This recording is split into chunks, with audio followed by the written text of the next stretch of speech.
Happy holidays to you. And to you and yours. And to the whole earth. To the whole earth.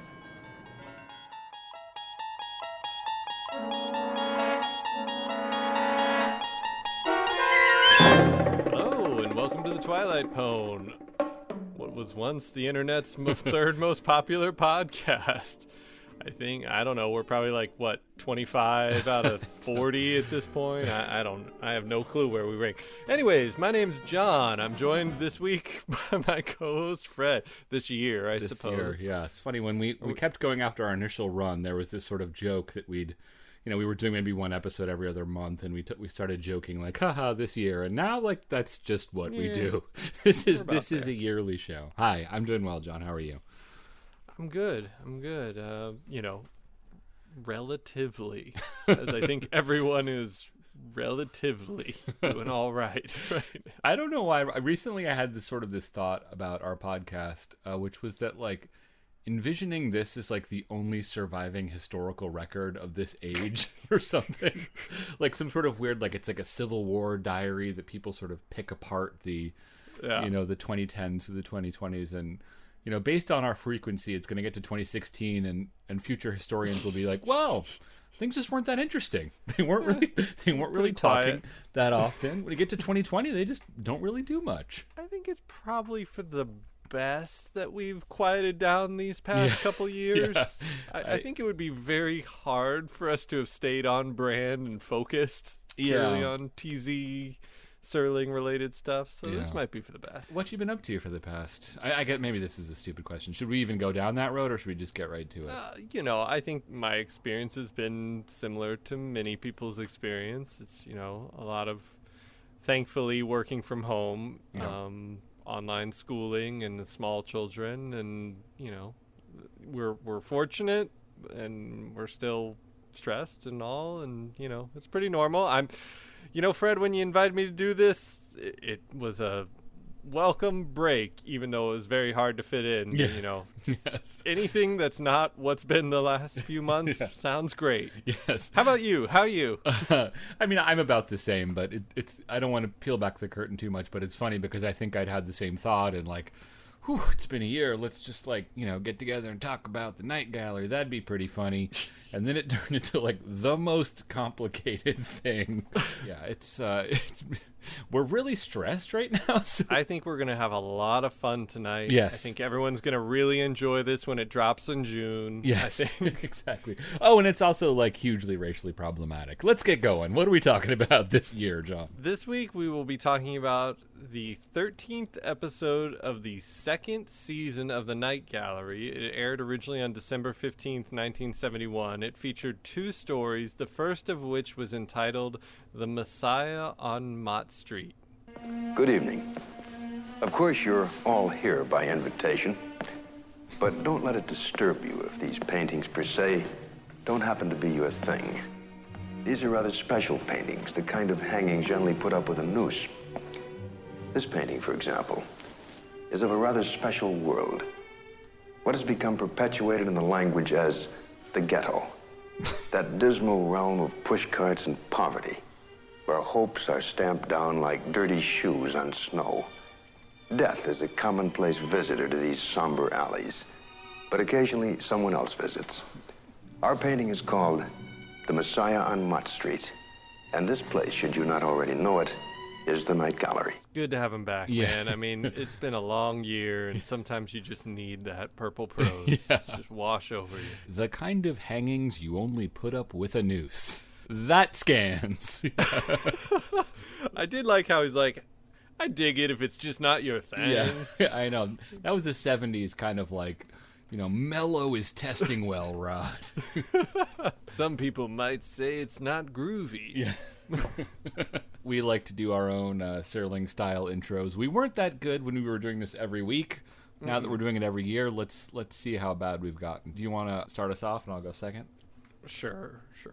Portrait of a penniless, peaked, prone prole put in the position of presiding over a prepubescent pipsqueak, impoverished in squalor, who tonight will be a hero and a scholar, for he will go in search of that man most often missing from the mass season, the titular reason for the season. You can't deny ya. He's one heaven of a Gaia. Your good friend and Maya, Mr. Messiah. And he'll find him on that somewhat convincing street scene studio backlot in the Twilight Zone or the Night Gallery. I forget how we handle indies. Yes, that was a source of consternation when we switched over. I liked what was it? He's a hell of a Gaia? Or what was that? I like that. A heaven of a Gaia. Heaven. Oh, right. That's great. Yeah, good stuff. All right, here's mine. On the 12th night of Hanukkah, my true love gave to me 12 hobos begging, 11 dingy hallways, 10 cheapo sets, 9 extras hamming, 8 lengthy speeches, 7 twisted metaphors, 6 rambling asides, 5 fumbled lines, 4 coughing spells, 3 racist tropes, 2 Fiddler on the Roof music cues, and a grandpa on his deathbed. Merry Christmas, fellow Jews. This is the Night Gallery. Oh, that's good. If nothing else, we got that. We got it on the put it in the can. It's hard to sing as Rod Serling. Do you think he ever did belt out a tune? Oh, I bet. I mean, he was such an entertainer. I'm sure he did. I can No, see he Rod wasn't. around the holiday party. He was like shy and nervous on camera and stuff. On camera, Right, but okay, wasn't he also like a big time storyteller? And haven't we talked about like he was very quick with a body joke? Yes, exactly. I could see him at the office party, around the 1960s style karaoke machine. Yes, exactly. No, not quite. I guess that's a piano is what you're thinking of there, but yes. I believe so. That's what they called it. So we are going to sort of go through the plot of, we're going to do 2 segments, but we're starting with the Messiah on Mott Street. Mm-hmm. And best believe we're going to spoil it. So if you haven't seen it, go back and watch it before we get going. And here we should say that it's sort of confusing because the only version that you can easily watch online is the one on NBC's streaming thing. But they've edited it down from, I guess, 35 minutes to 25 minutes. And they did the exact opposite thing with the next one, which is interesting as well. But we both watched the edited down one, and then we discovered there was a longer one, and we kind of had to grit our teeth and watch. I feel like very much like the host of a Twilight Zone / semi-Night Gallery podcast host, where I'm like, they really ruined the spirit of the Night Gallery episode with all their edits. Like, you need the pure director's cut, which it's like kind of a ridiculous thing to say, but it's also very true. Yeah. If you can track down the actual episode, I think it has a lot more value, and it was pretty frustrating to realize that I needed to watch this again because, a third of it was missing. Yeah, it was interesting to kind of have seen the cut down version and then see the longer version. And I guess we'll try and, touch on that a little bit as we go. Mostly they cut Santa, but anyway, let's get to that. So we open on a Christmassy winter season, but we're in the middle of what Rod Serling has said. What did he say? It was in the parlance of the streets, you could call it a ghetto. Wouldn't have been a great thing, but I did think of just reading the lyrics of Elvis's Presley in the ghetto in the style of Serling. It's another choice. It's funny because they say Mott Street, and if you live in New York City today, you will know Mott Street as a place where apartments cost $6,800 a month. So it's not a ghetto, but I guess at the time it was probably a somewhat impoverished neighborhood that they've. Was there a dorm? Was Spring really close to Mott Street? Or NYU dorm? No, I think. Yeah. Well, I don't know, but I do know that it's just the bougiest neighborhood imaginable. Yeah. Did you feel like the outside and getting into the apartment? Did it have a real 1940s by way of the 1970s vibe? Yes, to you? Yeah, that's a really good point. The whole premise of it feels much more like we're supposed to be in the 30s or something, or the 40s, as opposed to the 70s. It kind of felt like it's supposed to be It's a Wonderful Life, but it was filmed in 1970. So yeah, I think that might have been a little bit Rod's. I don't know when the last time Rod went to the Lower East Side was, but I imagine. Just in general, it felt slightly less 70s than some of the other night galleries we've seen, but it also still was smeared in a 70s veneer because they couldn't help it. Christmas takes place in 1948, so it's just a sort of 1940-80 holiday, and so I think when people are doing Christmas, there's a natural inclination to sort of lean back on the tropes and cliches that were developed in that era, especially if you happen to have been a young man in that era. So we meet one of our main characters. It's a doctor named Tony Roberts, Dr. Morris Levine. He's going to visit one of his patients in the ghetto. And his mom will cry. It's just the Elvis Presley thing. So anyway, Dr. Tony Roberts goes up into this tenement building and just lets himself in and goes in and pays a visit to one of his patients, a Mr. Goldman, played by Edward G. Robinson, who's sort of like a aging grandfatherly figure, lying in a bed, being very sick. He's gotten into the spirit of the season by dressing like Burl Ives. Yes, so. yeah. The basic situation is just that he's very sick and he's also impoverished, but he's sort of like, hope is just around the corner, Dr. Levine. He has this sort of cockamamie story about his brothers in California, and he's going to send him some money, and he's going to get better, and everything's going to be great. And did you notice the doc is not really interested in any of this? He's kind of got like a weird anti-bedside manner. Yeah. He was just an example. Mr. Goldman, finances at the moment are only part of the problem.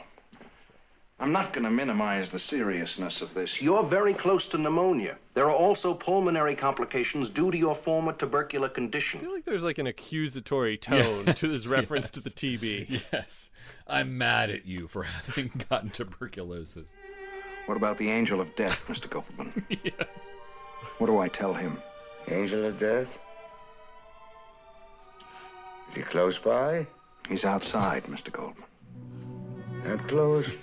In theory, the doctor's trying to get him to check himself into the hospital, which is all well and good, but if it was like rate my professor, rate my doc, he's going to get a 1 star. Yeah, exactly. If your doctor tells you like how far away the angel of death is, this is almost like a Rod Serling trope of sort of like the elderly dying man and the doctor who tells it like it is. Like, what was the Masks one? Remember that episode of the Twilight Zone? It was almost the exact same dynamic where you have this sort of cantankerous older man and a doctor who's like, you know, you're gonna die. Different time. I think working in the healthcare industry now, if we learned that a doc had been like threatening people with the angel of death, yes, like, we're gonna look into this one a little deeper. Exactly. It's obviously sad, and it's extra sad because Edward G. Robinson has a grandson, Mikey, who he's apparently taking care of from bed.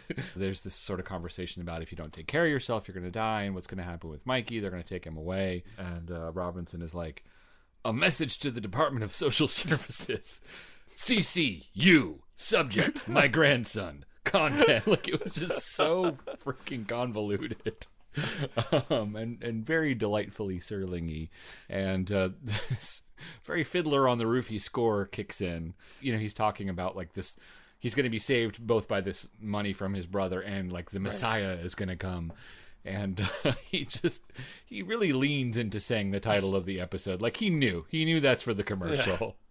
Yeah. The Messiah is coming to Mott Street this Sunday. Like it's so Tony Roberts heads out and he bumps into a Miss Moretti from the Bureau of Public Assistance. How would you describe her look? She seemed perfectly fine. I guess I didn't consider it remarkable. This just is making great podcasting. Yes, exactly. I had no feelings about it. Just something about like she was just like wearing kind of like a stylish hat. Like the phrase "it girl" kept popping into my mind. I felt like the costume director was kind of like, she's a social worker with a little bit of pizzazz. I don't know. maybe that's a reach. I don't know. Anyway, I did key in on something else. I'll just play a little clip and see if you have any thoughts. He has great expectations. The Messiah and his brother Sam. Oh, yes, the brother. The other caseworker mentioned him in her report. $1 million lettuce grower in California. You mean he's really... he's really in a no man's home in Santa Monica, suffering from hardening of the arteries. And delusions. I don't want to be unkind to someone. Okay. I feel like that was aggressively bad acting. Sounded to me like a child actor, kind of. It just felt like so flat. Yeah. I was a little surprised. Serling essentially writes with one voice, you know, like right. All of his characters more or less speak the same way, unless they're like aliens, and even then they kind of talk like Serling. It's a real binary thing. Like either you got the Serling chops or you don't. And I feel like she's trying to act like a normal human being, which I think is maybe the wrong tact to take. That might be it. Maybe I'm being unfair. Yes, exactly.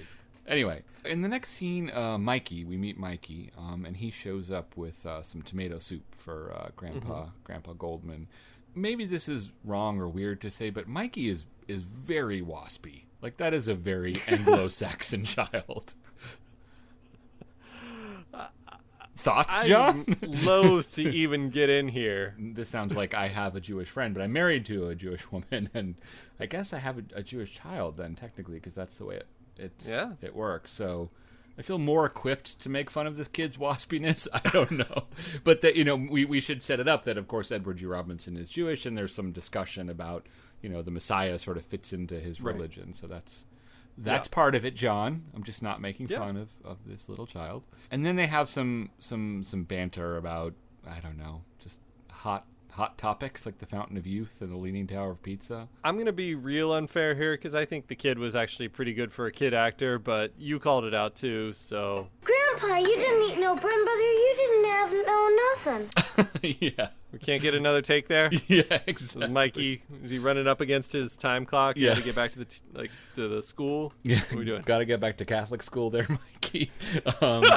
I didn't even understand what the heck he was saying. I had to rewatch that scene because I was like, you didn't need no blah, blah, blah. Like, what the hell? I'm really keying in, and that's unfair because I do think he was pretty good. He was okay. I don't know if he was pretty good. He was, well, he was I'm no putting Billy it Mooney. pretty good in the realm of Night Gallery, Twilight Zone children actors we've seen. They did not have to overdub his voice with an adult woman pretending to be a kid.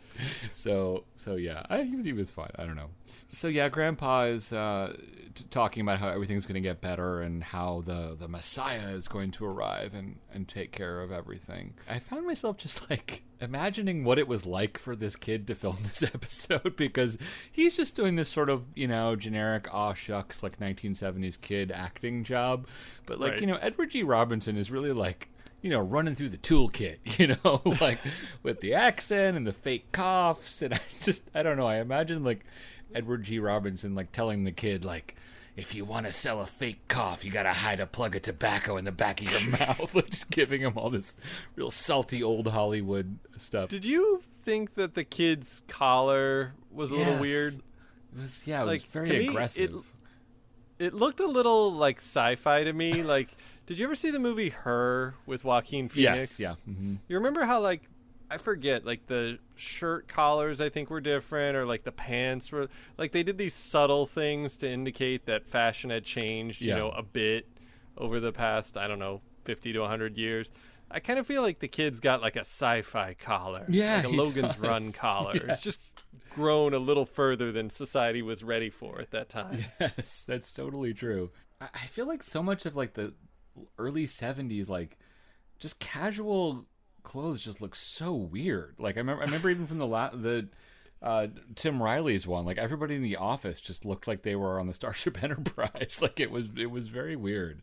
I think a lot of it was like 50s conformity, the 60s the young people freaked out, and the 70s there was like this little brief period where like the business community was like, blah, we're gonna get into it too, and we don't know what we're doing. Like everything's plaid or brown or tan. Like I'm gonna wear an avocado suit. It's fine. And then like very quickly people realized it's not okay. It might have been something where like this sort of the young people of the 60s, like some of them were still 60s-ing it up, but a lot of them like got a real job hippie, and then they were in the workforce, and I think that it was like, let's make a concession to the youth to like flare out our trousers much like now it's like, let's make a concession to the young people so you can work 80 hours a week from home. Like so Mikey takes his sci-fi collar and leaves. Then the wind whistles in and a shadow falls over the bed. And we get you hear the tinkling of hooves up on the roof. Exactly. And we get some very sort of Serling-y yelling at the angel of death, who Grandpa senses is in the room. I have a message for you, you snuffer out of candles. You wholesaler in the cops business. I know who you are. And to your unseen face, I tell you, I'm not ready for the angel of death. You are not ready for. Take that back to the cemetery. Goldman is not ready. No, my pulse still beats. My eyes still see. The flesh still warm. And my heart, you mamza from Rosaline, my heart still loves. he seems okay. Yeah. People on their last legs rarely can belt out a soliloquy like that. Let's just wind it back there. Okay, you snuff her out of candles. I like it. Got it. Makes sense. What the heck does he say next? You wholesaler in the what business? I think he says coffin business. Okay. If you put on NBC.com, and we all know it's BS because of what they did, but it says the wholesaler in the coughs business. Yeah, I think he's saying coffin. Okay, got it. Hard to hear. I agree. Did you like how he tells the Angel of Death to go to Argentina to look for Hitler? That was pretty cool. Yeah. Like Boys from Brazil ref. Yeah, I liked exactly. it. And then there is sort of an unfortunate little moment where he talks about how much he loves Mikey. Do we have this clip? I could be wrong. I think this is something that was not in NBC but was in the other one. So I did see it, and it made me uncomfortable. But well, I mean, not quite as much as if I'd heard it repeatedly. When you're looking back at this from the cynical perch of 2020, you know, the relationship between an older man and a young boy sometimes can take on a quality of inappropriateness, as we've seen several times over the course of this podcast. It's just the word choice. Yeah, the intention is perfectly good. What he says I think he literally says, like, fondle. Yes, he says fondle. He says, when I'm dead, will I be able to caress him, to love him, to fondle him? And it's like, it's that fondle you really wish they hadn't used. Like, to love, okay, caress, roll it back, but fondle is way over the line, you know? And that's when that woman from social services comes crashing through the door, takes Mikey away. In her kicky black dress. Mikey comes in, interrupts the speech, and Grandpa lies and says it wasn't the Angel of Death, he was talking to the Messiah. Yeah, because it should be noted, Mikey kind of noticed the shadow. Yes, that's true. But Mikey says something like, tell him something for me. And Grandpa says, verbatim, what's the communique? Tell him not to worry about the ice cream and the toys, but just to make you well. That's the most important thing, Grandpa.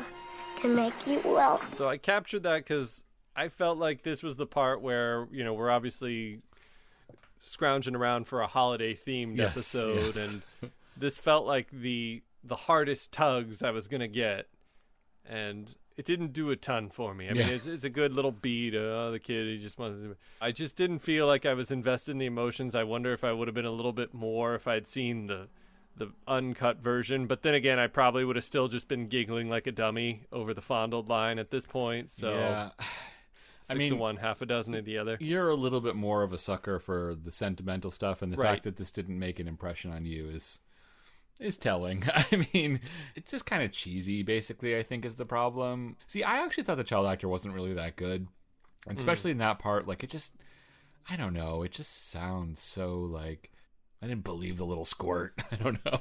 I didn't feel like super invested in the two of them. I mean, I know it's TV. You only have like a scene or two to really establish them. And they did try to do that with their like witty repartee earlier. But I didn't quite know how to make fun of this. But like the grandpa's just lying in bed the entire time. He never gets out of bed. And so something about just like having this like little 10-year-old boy who like brings him food all the time. And he's like, why won't I get to fondle him anymore? Like, yeah, I get what's good for Goldman, but is it great for Mikey? Yeah. Is this the situation, like living in a tenement with a bedridden old man? Maybe if like Edward G. Robinson had sort of been out and about a little more, like pretending not to be sick or something, but he does not move from that bed. I don't know, maybe that was in the contract. So Mikey then goes out to look for this Messiah who he believes will be able to solve his grandpa's health problems and financial issues as well. And this was the stuff that was basically cut out of the NBC Online version. Because there's, only a handful of scenes. I think there's a lot of hacking of lines around the edge, but this is like where the most substantial cuts seem to be. He goes looking for the Messiah, and the first person he bumps into is a Salvation Army Santa. You aren't the Messiah, are you? Who? The Messiah. Me? Listen, buddy boy, let me tell you something. You're working the wrong street. Why, if the Messiah was to come down here, he'd get mugged in 10 minutes. He's been here already. I seen him. Oh, you know him to see him, huh? You don't even recognize Santa Claus. That's me, Santa Claus. Don't you even recognize Santa Claus?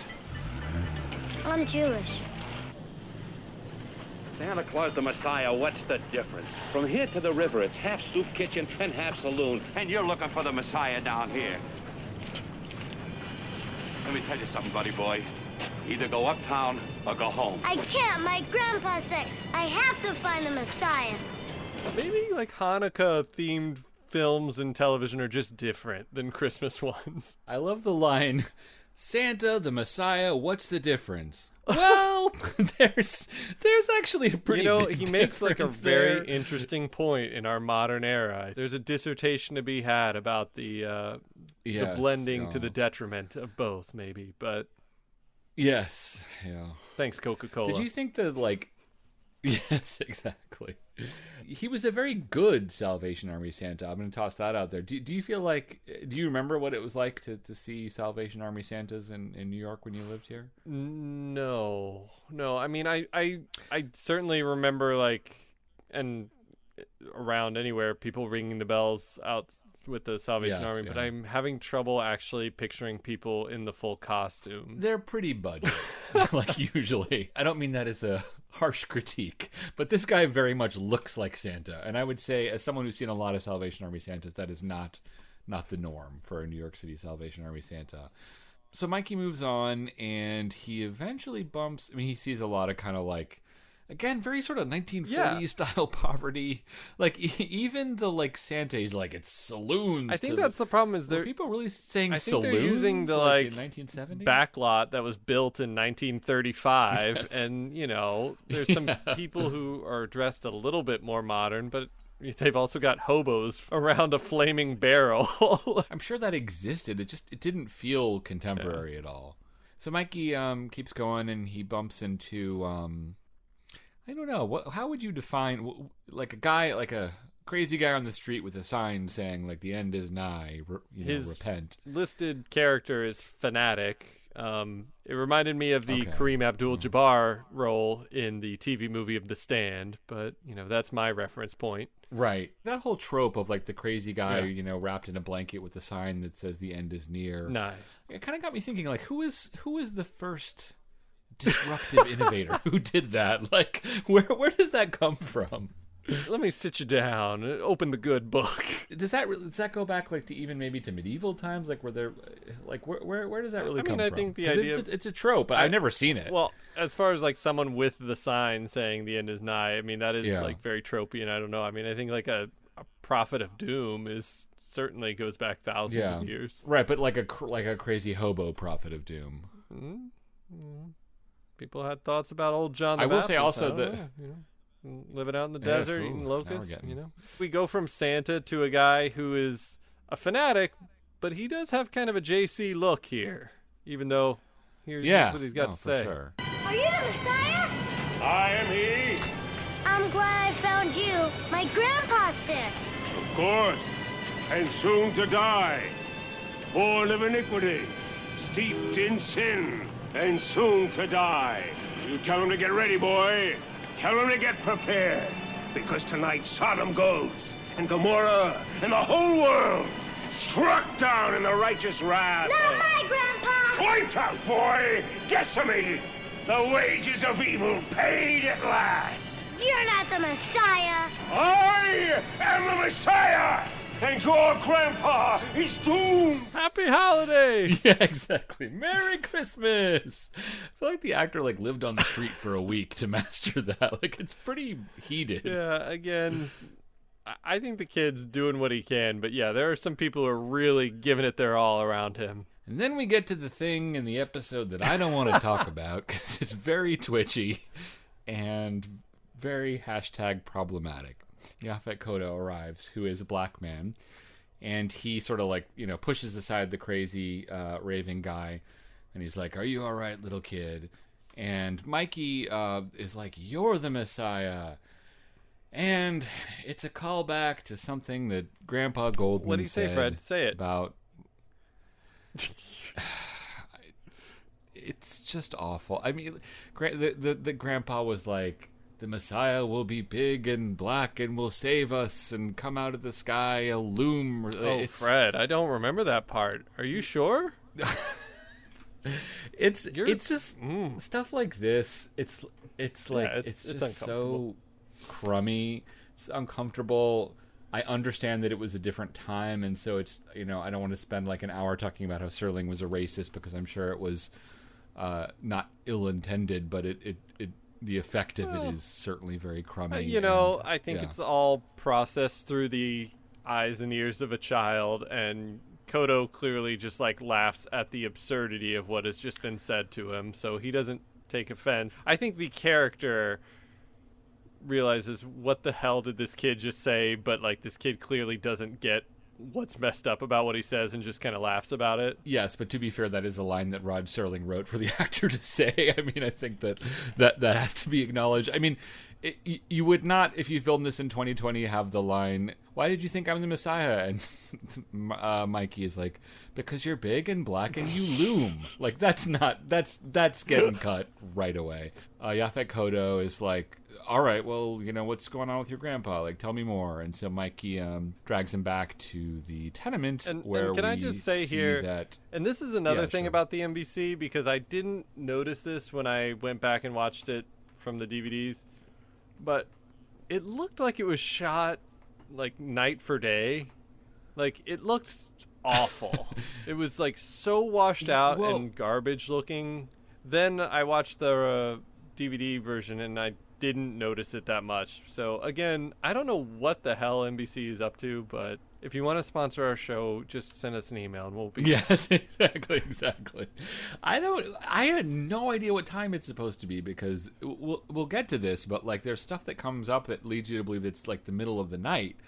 But like, why the heck is the street so busy if there's like a million people running around? I just thought it looked like they like blasted up the brightness so high. It looked awful. So Mikey and Yaphet Kotto arrive back at the tenement, and there's a bunch of cops there. Did you have to think that, like, as they see all those people outside and they rush upstairs, you think like, uh-oh, Yaphet's going to have to make a pitch for the Angels here?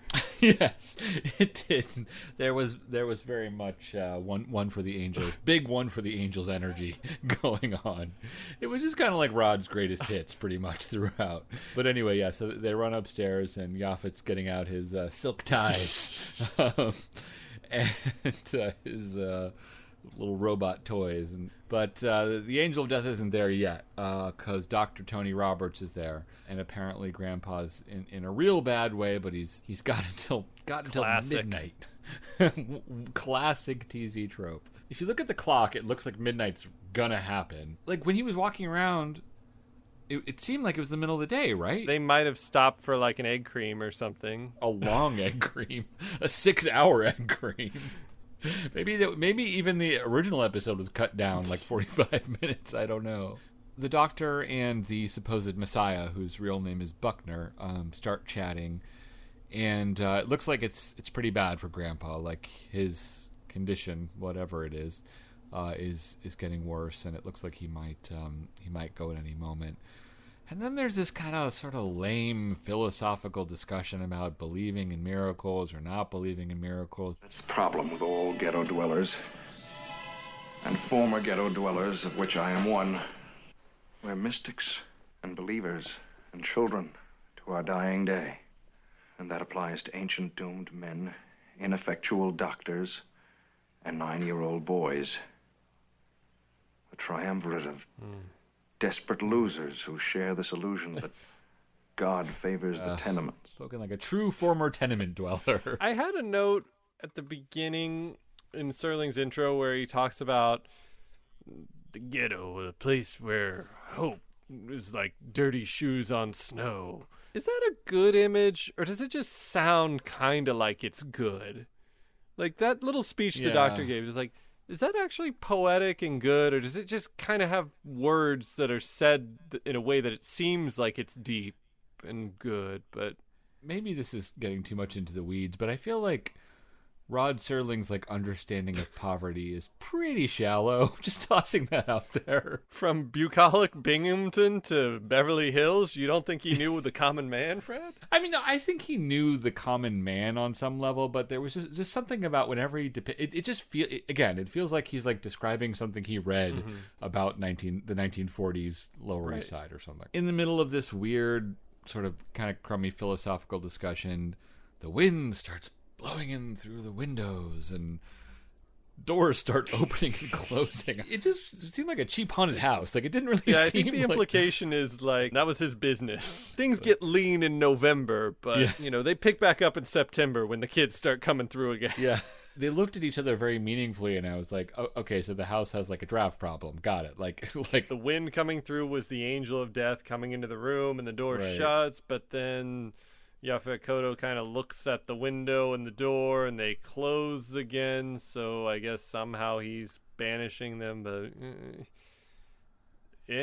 Yeah, it's not... It had a real vibe of, like, we got enough money to open and close the door. Yeah, let's do that. Yeah. The implication of, like, what's actually happening is not at all clear. And it's funny because when I watched it on the NBC Chromo version, I was like, this makes no sense. And then when I realized that there was another version, I was like, they edited it badly. Okay. And I watched that, I was like, nope, this still makes not a damn bit of sense. So, yeah, Grandpa's fine, and Yaphet Kotto has disappeared. And not only has he disappeared, but they don't remember who he was. And then we get the real twist of the episode because bells start ringing and Mikey runs over to the window and this little Jewish child yells out, "It's Christmas, Grandpa!" He sees a fellow street urchin and throws him a gold piece to go get him the turkey. Yes. Christmas Day, we didn't miss it. The child who didn't recognize Santa 6 hours earlier is really excited that it's Christmas. And then, so, he's better, which is wonderful, but apparently, he's still poor, so that's a bummer. But then the door rings, and Yaphet Kotto shows up as a mailman this time. I don't know, seeing him in a costume just sort of took away the dignity. It's like the Messiah is like a low-level prank TV host or something. Like, it's just... Yeah, you just see everyone in the van like saying like, "All right, be cool, they're buying it." Yeah, so he's got a delivery. So apparently this this brother who we've led to believe is sort of delusional, the guy in California who owes Goldman money, actually does have millions of dollars, a certified check for $10,000 or $64,000 in today's money. What I liked about this was in the letter, like the brother had clearly seen the episode up until that point, because the brother was like, "People seem to think I'm crazy, like the social worker at the beginning of the episode, but she was wrong. I am actually rich. Here's a lot of money." I liked how he said in the letter, "Here's the check in the amount of $10,000, which is what I owed you." Yes. Which I found kind of like needling, but, here's your money. It's a Christmas Hanukkah. Christmaka from the Christmaka. OC. Yes, exactly. It's a miracle, and we cut away with a remix of Dreidel, Dreidel, Dreidel, and Here Come the Bells mashed up together. The doc goes down to the street. Oh yeah, and runs into Yaphet Kotto again, and they have that brief exchange, which we used in the intro because I ran out of clips. Right. It's just a very Serling-y, like, "Let there be peace on earth."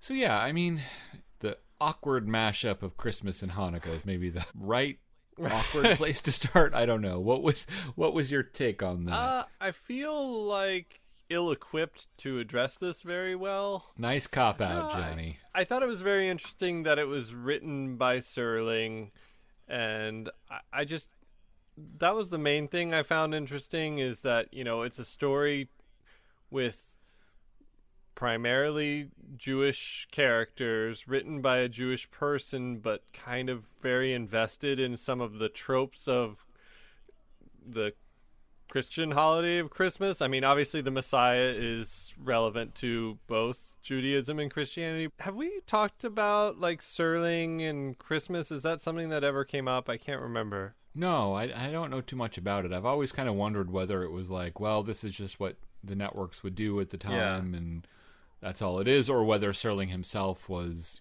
sort of... He doesn't seem like the most religious person, so I could imagine... Yeah, like, I mean, I know there are... And this is why I feel twitchy, because I'm, like, speaking for other people, but I'm aware there are people there's who lots are, of Jewish people who, like, are fine with the cultural with trappings of... And enjoy them, even if it's, definitely not part of the religious aspects.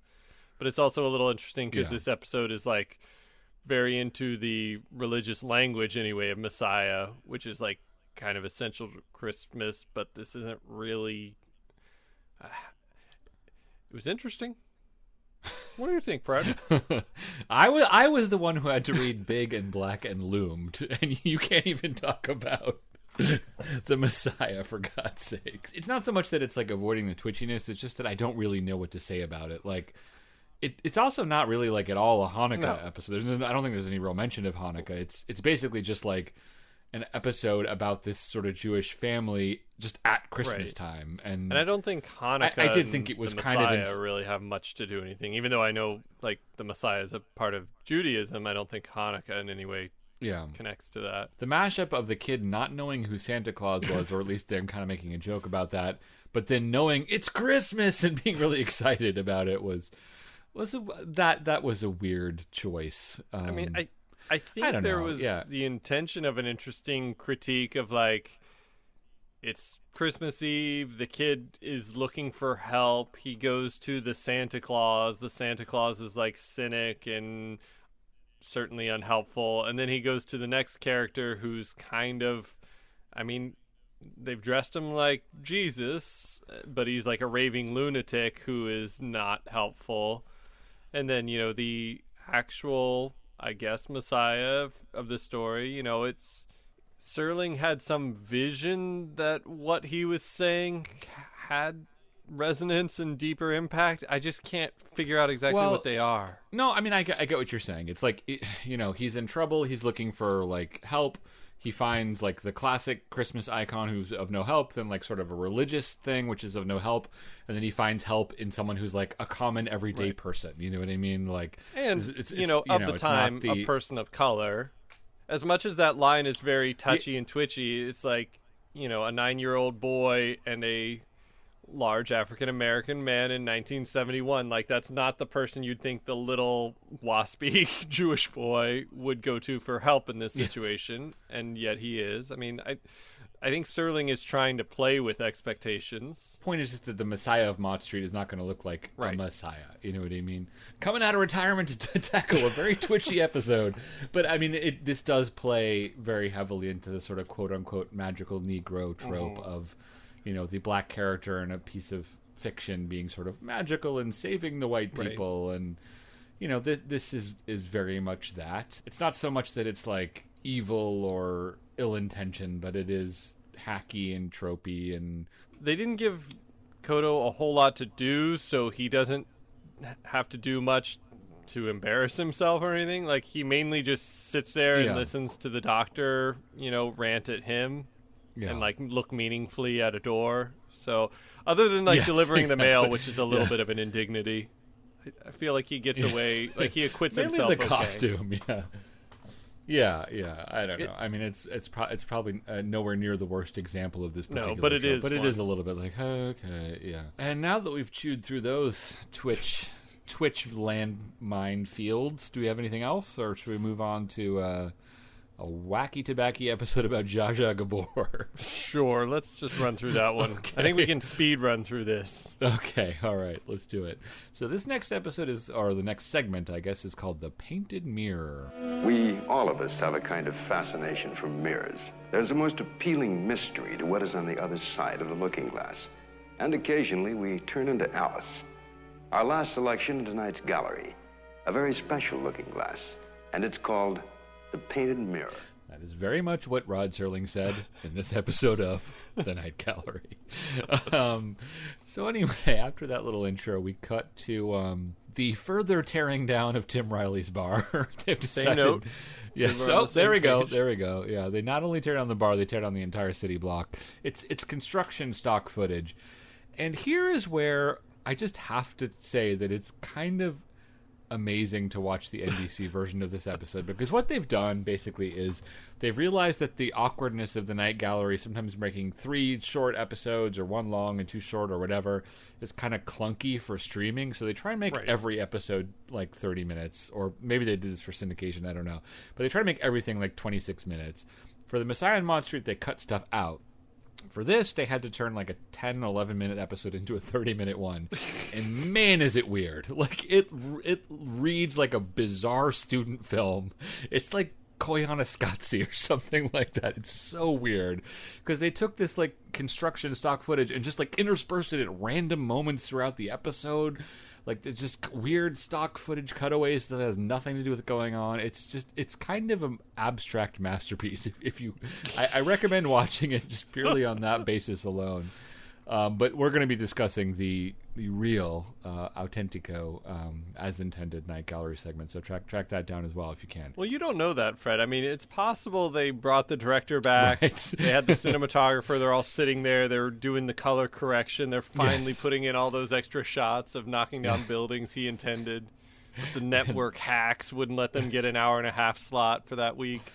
This is my vision. It's kind of a triumph of insanity. After we get through that stock footage, we're at some sort of thrift shop or junk shop. So we're quickly introduced to this dynamic where we have this sort of older man named Frank Standish and this, I guess, slightly less older person played by Zsa Zsa Gabor. I don't remember the character's name. It's Zsa Zsa Gabor.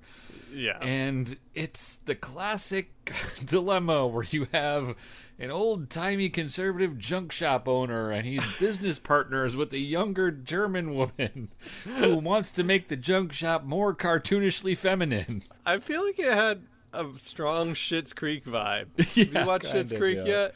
A little bit, yeah. Not all of it, but yeah. There's like a bit where, they're in small town, rural Canada, and David Rose goes and gets a job at some consignment store and just wants it to be fabulous. Like, it's got that vibe. I sort of can understand what happened here, which is that probably as it was written, it was like, it's an old-time junkie shop, and a new business partner comes on and wants to modernize it and, like, bring on, like, PayPal and, make it new. But then they were like, oh, Zsa Zsa Gabor is available. And that just throws a weird element into it where it's like, she not only wants to modernize it, she wants to, like, make it bizarrely feminine in a strange way. So that's the curveball. Zsa Zsa is very much the curveball of this episode. An old lady shows up. She's got a big mirror with her. And there's kind of a sort of weird little beat about how she's, like, sort of hesitant to walk through this like automatic door opening sound that they're installing. Did you fixate on that at all? Pay off at any point? No, it did not. I kind of forgotten about it because like, oh yeah, that happened, but nothing else happened relative to that. Okay.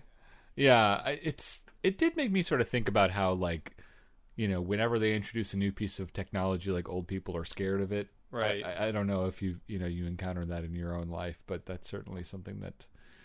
like we said the other day, whenever I hear new slang, I get very irritable. Right. Well, what's the latest piece of new slang that you've heard that made you feel old? Well, as you remember, I'm old, but also completely scattered at this point, so I couldn't remember the word that made me mad, but I remember the feeling of being mad. Gotcha. That's all that matters. Yes. To peel back the curtain, I suggested that we use a new piece of podcasting software to record this episode, and John threw me into a mysterious painting where I tried to escape. Spoiler alert, Fred. Sorry.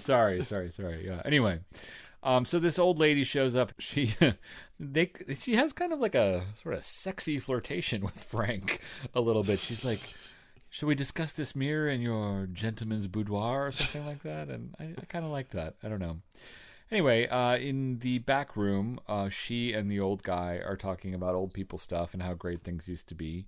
Mm-hmm. And the old lady has a mirror that's been painted over gray, and she wants to give it to Frank to sell for consignment in the shop.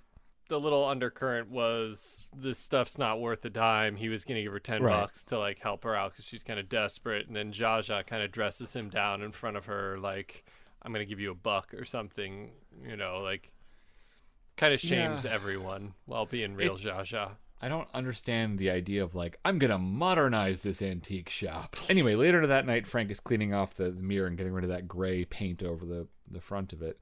And he finally starts to get through it, and he sees there's sort of like this eerie blue light. And behind that eerie blue light is a commercial break. And we come back from that break. And he wakes up in the shop. Apparently he lives in the back. And and I got to say, Fred, this is the only clip I got from this segment. Let's hear it. But I hope you enjoy it. Oh, yeah. I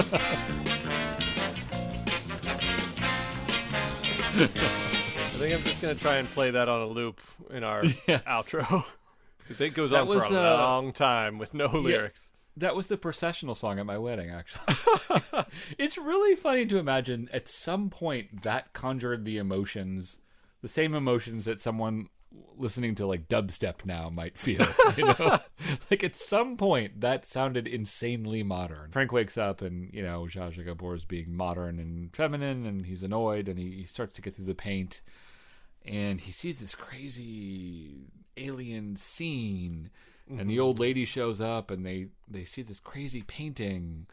Sort of looks like if Bob Ross did like a Halloween episode, you know, painted spooky little trees, and you know, it's got a kind of a crazy vibe to it. Not only is it a crazy landscape, you can move in, you can walk into it. It has dimensionality; they can get into it. At this moment, Zsa Zsa Gabor comes in and tells Frank and the old bird that she's going to buy him out. She's going to exercise her option. I think this is why, like, the 70s weren't doing that well, when, like, most of business revolved around pawnbrokers, you know? Yeah. But if he gets shares in the company, you know, he can turn those over, and he'll probably come out pretty good in the end. Exactly. Like, through the power of arbitrage, he'll be able to and if her business plan pans out, his equity is just going to grow and grow. It might be the best thing that could ever happen to him. One junk shop isn't cool. 1 billion junk shops is cool. It's a weird little beat because just moments earlier, Frank and his old lady lover have, like, discovered the most insane thing that anyone has ever seen on Earth. And then, like, then they're like, oh, where will you live? Like, what will be our living arrangement? And that's fairly short-lived because the old lady comes up with a rather devious plot. She throws a ball into the weird mirror alien landscape, and Zsa Zsa Gabor's little Pekingese dog runs in and chases it. And soon Zsa Zsa chases after the dog without even really remarking. She's running into a surreal alien landscape through a mirror. This is true. Thoughts, John? I mean, people who like dogs are dumb. What do you want from me? Of course, dummy dog owners would chase their dogs into a hellscape. You know, they probably think they were going to heaven. Okay, so this is kind of indulgent, but bear with us, listeners. So a long time ago, we did this episode of The Twilight Zone, The Hunt, where there's an old man and his dog, and they're kind of wandering around. And what is it? They're in heaven, or someone tries to convince them to go to hell. The devil was gonna. The devil was like, "Hey, you're at my toll booth, go this way," but the dog wouldn't, and then he realized, wait, that isn't heaven, it's hell, because even a dog won't go to hell or something. I don't know. Yeah, and that was where we got this podcast's immortal catchphrase of revealing that John believed that dogs don't have souls. We can always go back to that if things aren't going well. We can always rely on that to get the yucks. And it's funny, so right before we started taping this episode today, John had to deal with something, and I was like, oh, great, I'll walk my dog. It was perfect. Yeah, I'll go walk her out. And, like, we were walking around the block, and I was, like, noting that my dog, for some reason, always likes to go number 1 or number 2 on the steps of the church around the corner from me. Always. Always likes to pee or poo on the steps of the church. And I was like, more ammo. Maybe John's onto something. So Zsa Zsa goes into this sort of insane poltergeist hellscape, chasing her little dog. And then we get just kind of a fun, kind of kooky little montage of Zsa Zsa Gabor running around the alien jungle and sort of little close-ups of lizards that have been made to look like giant dinosaurs chasing after her. Yeah, with the dinosaurs, I mean, it looked very much like some of the more low-rent MST3Ks where they tried to, like, make an iguana look like a dinosaur or something like that. How did they like, glue crap onto an iguana's head, basically? Is that and then they just shoot them super up close. I mean the sad part was, I think there were some scenes where they would have, like, different reptiles fight with each other that really shouldn't, because, you know, they can actually hurt each other, but... Yeah, this was before people cared. This was when you could super glue like a weird thing to an iguana's head and people wouldn't say boo. So Zsa Zsa Gabor is sort of running through this sort of like kooky B-movie hellscape. I don't know. There's something about like the absurdity of Zsa Zsa Gabor. Her dog is named Pookie, and she's like, Pookie, Pookie, are you in that cave? Pookie, Pookie, where are you? It's just that for like 5 minutes. And as she's looking for that, the old lovers conspire to murder her, but by painting over the mirror in gray as it had been before.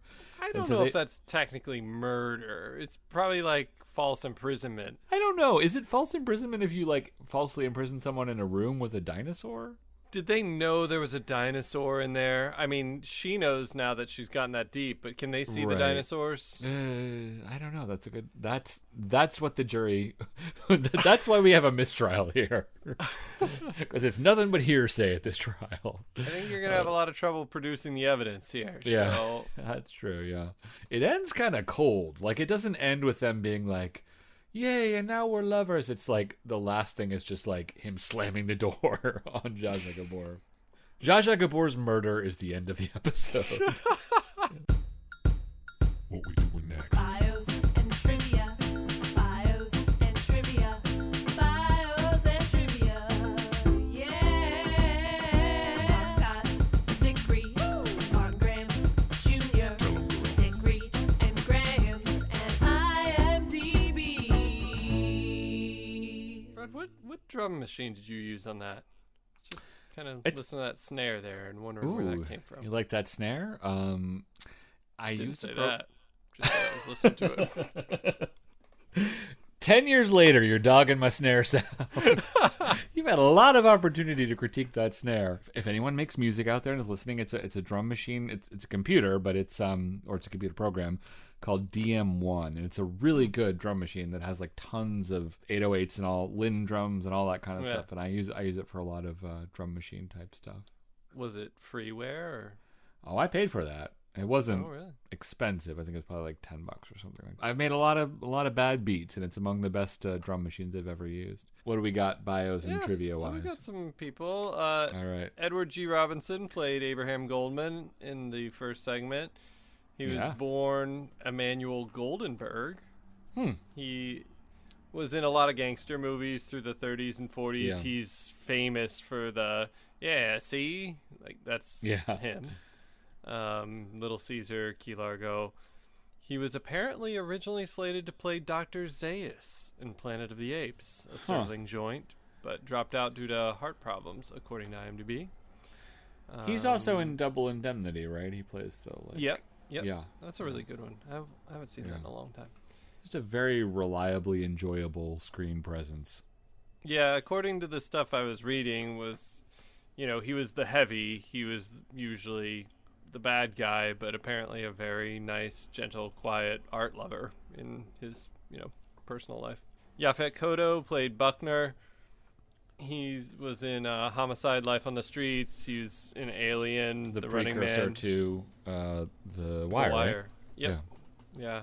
I'm sure you remember him best, as I do, from Nightmare on Elm Street 6, Freddy's Dead.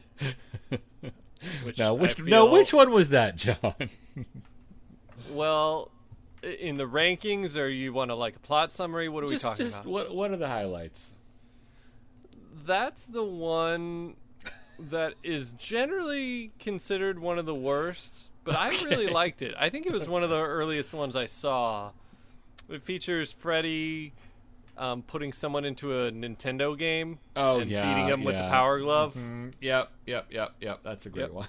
Yeah, that's a classic. Has a cameo from Roseanne and Tom Arnold for no clear reason. It's very much the Gremlins 2 of Freddy movies. That kind of is why I liked it. It was pushing things in a way where there was a real DGAF vibe going through it. It was Freddy's Baroque period. I kind of remember him as being in Midnight Run. He plays the cop in Midnight Run. That's it. That's debuted on Broadway in Othello. This one I think you'd find interesting, Fred. He was in consideration for the role of Jean-Luc Picard and apparently possibly turned it down because he didn't want to be stuck in television. Interesting. Yeah, I mean, he's like a dignified, serious actor. So I could see that. I mean, it's tough because obviously Patrick Stewart is synonymous with the role, but I dig it. And he also turned down the role of Lando Calrissian because he thought Lando was going to get killed and he didn't want to get typecast as like the black guy in sci-fi movies who dies. So Right, yeah. I see that less just because maybe Yaphet Kotto kind of has like a sly charisma, but it doesn't come out. Yeah, in the Billy D was a very good choice for the like swashbuckler. And he's Jewish. Yaphet Kotto is? Mm-hmm. Interesting. Yep. Tony Roberts played Dr. Morris Levine. He was perpetually the buddy in Woody Allen's movies. Yeah, right. Yeah, he's in Annie Hall, right? He's in Annie Hall, Stardust Memories. I thought we were at a Twitch country here, John. What? I thought we were at a Twitch country here. No. You know me and my whole like completist thing. If I start something, do all of it. And I've seen a lot of Woody Allen movies, but I saw a lot of them before the Twitch became overwhelming, and I've still got some to see, and I kind of want to complete it, but I also kind of want to just leave all that to the side. Pretty much any movie that he made after the Twitch started coming out is going to be bad, so I don't know. I did like Midnight in Paris a good deal, but yeah, it's all right. It's fun. It was all, it was nostalgia porn, which I'm big into. Yeah, so. yeah. Let's admit we're going to cut this and move on. Joseph Ruskin played the fanatic. He was a Canaanite in To Serve Man and the genie in A Man in the Bottle, which I would not have spotted him with the get-up they had him in. Right, yeah. I thought he was good in this. It seemed like you didn't like his performance, but I thought he was enjoyably committed to his role. Oh, no. I mean, I thought he did fine. It was... he had one thing to do, but he did it. Ricky Powell played Mikey Goldman, which inspired me to go track this down. Oh boy, throw in the towel. Your girl got by Ricky Powell. So, what is that? Is that a Beastie Boys song, I assume? Yeah. But what song is that? I don't even know. It's from the song Car Thief from the album Paul's Boutique. Oh, interesting. I don't even know. Ricky Powell was the name of a photographer that worked with him a bunch. Oh, okay. I don't believe it's grown-up Mikey Goldman, but it may have been. Probably so not. Was Ricky Powell Jewish, or was I right to say that he was a little Catholic school child?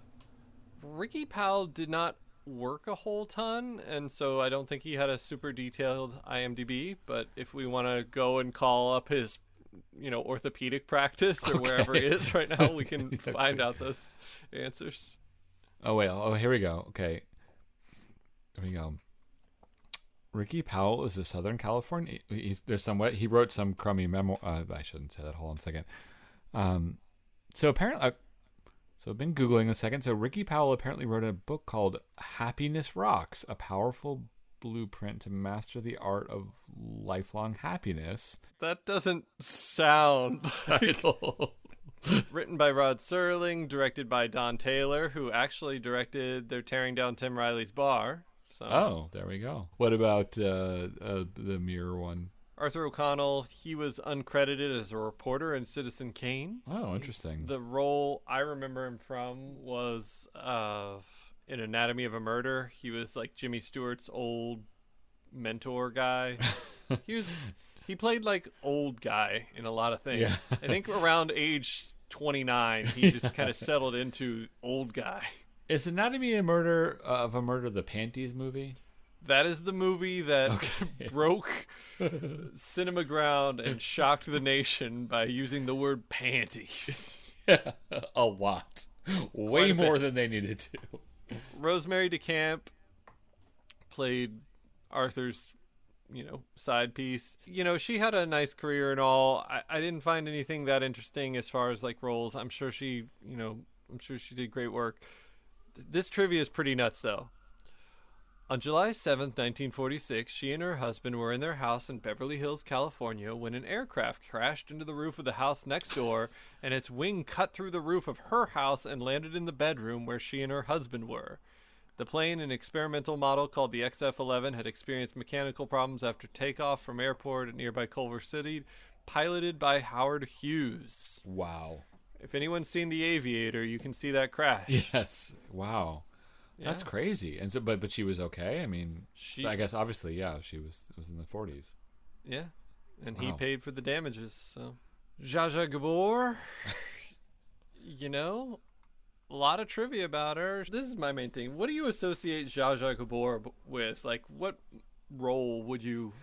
I don't know. I don't know any... I almost know her more as an idea of... Right. You know? And I was thinking about this, and I don't know if this is actually a hot take at all, because it's probably like 20 years old. I think she was like the Paris Hilton of her day. Yeah, she was, like, kind of. Famous for being famous. Yeah. Which isn't really fair to her, because I looked through her IMDb, and her credits and history are way better than anything Paris did. But yeah, she seemed to really be more famous for being a star than anything. That's my take on it as well. I mean, I would imagine that, you know, probably the average person does not know who she is. I mean, and clearly I don't know anything more about her other than her name and a basic idea of what her vibe is. I do remember that, like, God, when I was a young single man, for some reason, like, there was a girl I was dating who like she was kind of an interesting, weird girl, but she was really into Zsa Zsa Gabor, and I like bought her like a Zsa Zsa Gabor book, which was actually really funny. It was like Zsa Zsa's love tips. It was printed on pink paper, and it was like, always make a man pay for the cocktail and then the diamonds. Like, I just stuff like that. I don't know. She's a very kind of like funny character, but it's hard to know what to make of her. Yeah, like, it's almost weird to like actually see her doing anything. I just think of her as just like being someone who once existed, you know? Yeah, I don't know if the millennials, like, if she really registers, but at the time, like, she was in she was in the Naked Gun movie. You know what I associate her most with? Do you know, Fred? No. The Wizard? She had a little cameo in a movie I like to call Nightmare on Elm Street 3, The Dream Warriors, which the scene with her led to the most iconic line in the series.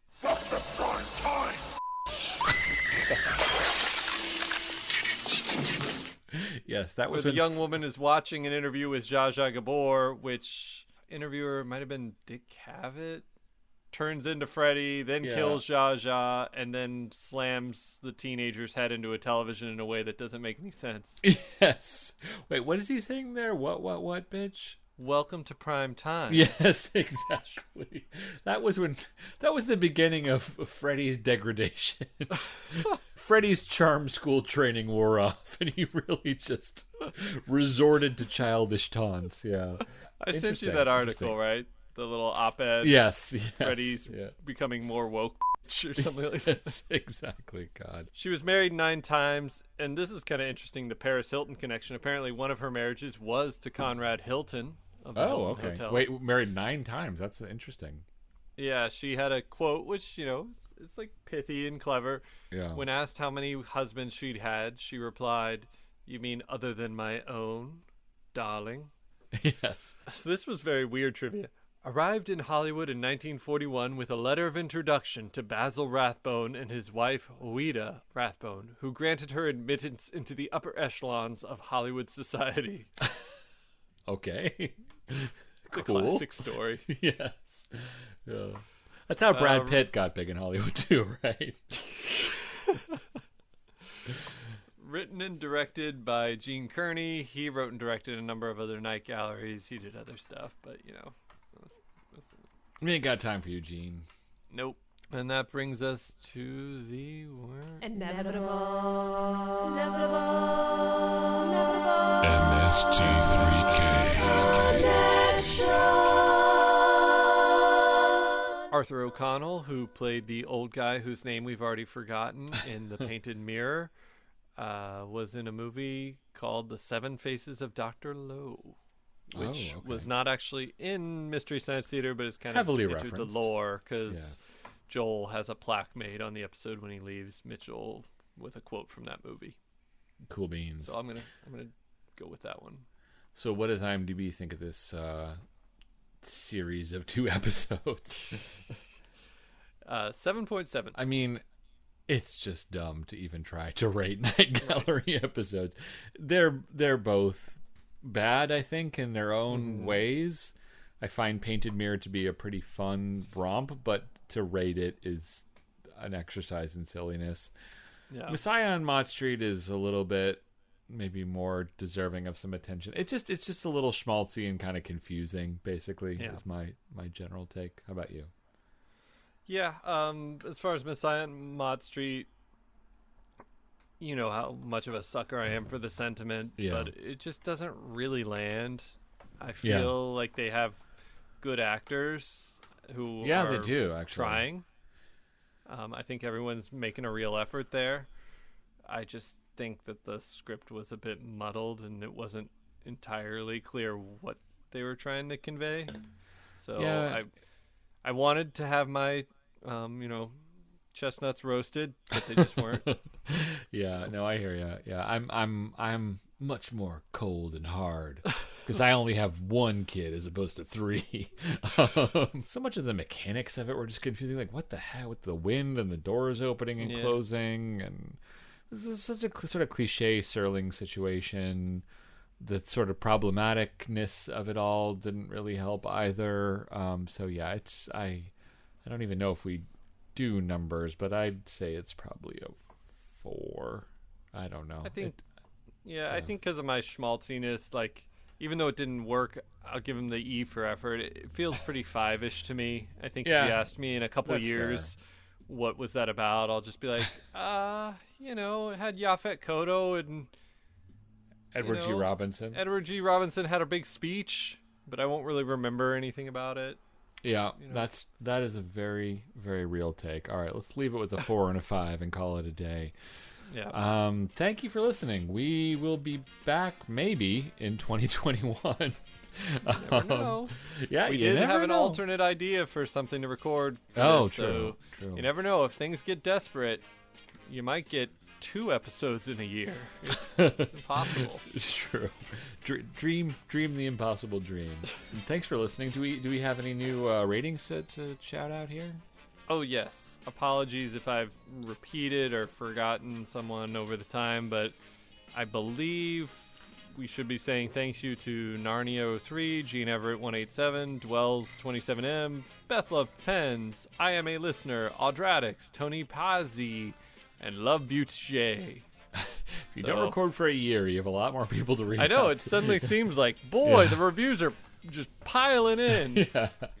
If you have a review for us at this late stage, I don't know why, but please head over to iTunes and let us know what you think. It really helps our ratings. We really need to get boosted up there. Yes, exactly. Cool. Well, that leaves us out. John, I hope you're headed into a very lovely Hanukkah Christmas season. If I did want to plug something. Oh, yeah. I thought you'd like this, and since we don't really talk unless it's through a podcast, Mike. Right. I did watch a documentary. We text, sometime John. in the We past, text. Let the people know we 2 text. months. What? We text. We do text. We have texted before. Yes. Okay. Go on. I will concede that much. Yes. All right. I'll just read the texts out loud to prove them. Here we go. Go on, Objection. Yeah. I watched a documentary called Scream Queen, which was all about the actor from Nightmare on Elm Street 2, Freddy's Revenge, and kind of his life and what happened as, after that movie came out and then after it gained a cult following. Do you know what I'm talking about when I'm talking about Nightmare on Elm Street 2, Freddy's Revenge? Fred? Oh, sure. Yeah. That's the one with like a lot of like gay subtext, right? Yes. Right. And so Gotcha. I would say it probably didn't need to be 90 minutes, but it was like a good 60-minute documentary. This is very Glass Houses-y, but like, making a documentary that's longer than the original film seems stupid, but we just have been talking for almost 2 hours about 40 minutes of television. So, Sure. So yeah. No, I bet that's good. That one is certainly an interesting movie for a lot of reasons. There's something to talk about. We should. How about you in the past year? Have you got any culture you want to recommend to people? 2020 has not been a year to take in things you really like. It has been a year to endure things and medicate yourself however possible. I don't know. I hate to leave it on a sour note, but I can't think of anything I've really loved recently. All right. There's no love or joy. Merry Christmas. I'll talk to you later, Fred. Okay. Bye, John. Talk soon. Bye.